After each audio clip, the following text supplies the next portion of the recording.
Porque esse problema, na filosofia antiga, fica essa...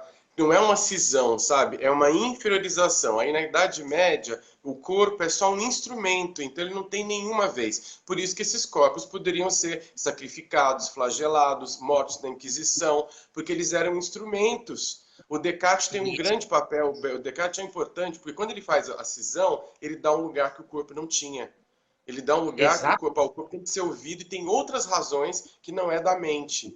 E aí a gente vai ter É, toda essa galera, o Spinoza e outros que vão ser mais legais com o corpo. Mas isso. quando eu achei muito legal da sua tese, que é você vai o tempo todo, desde o primeiro capítulo até o final, você vai dando o que é, não é algo mental, corporal, tem questões socioeconômicas, questões culturais, relações, e isso é muito Reichiano no seu trabalho. Porque o Reich não estava É, pensando uma teoria descolada da realidade, estava pensando em realidade concreta. Então é muito legal ver isso desde o comecinho até o final do livro. Você está muito nítido, assim, olha, essa pessoa que está falando comigo aqui tem uma doença, mas ela é atravessada pela economia, pela cultura, pelas relações é, sociais, pelo gênero, pelas violências domésticas. Eu falei, uau, é isso, né? Isso é muito atual. é porque, assim, né? Quando a gente pensa num para, na verdade, o psicológico, né? Porque o que que acontece na questão psicossomática que ela é tão misteriosa e ela é tão intrigante, né? Porque geralmente os pacientes que são atribuídos como psicossomáticos, tá certo? São pacientes que a medicina não deu conta, tá? No paradigma reducionista, de achar uma causa para o sintoma, uma causa orgânica, Uhum. certo? Então, são pacientes que geralmente passam por vários médicos, várias especialidades, várias consultas, às vezes procedimentos invasivos desnecessários, tá certo? E não acham nada, nada Sim. que justifique o sintoma, certo?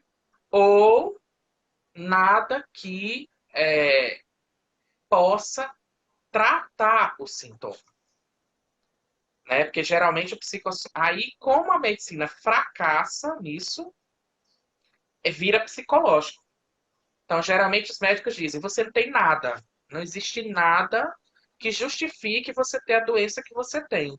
Então, você vai para uma assistência psicológica. Aí chega o paciente na nossa assistência psicológica, Jô, dizendo o seguinte: olha, eu já fui para médico tal, já fiz exame tal, já fiz isso, já fiz aquilo. Muitas vezes eu já tive paciente que chegou com um catatal de exame assim, Nossa, sacola.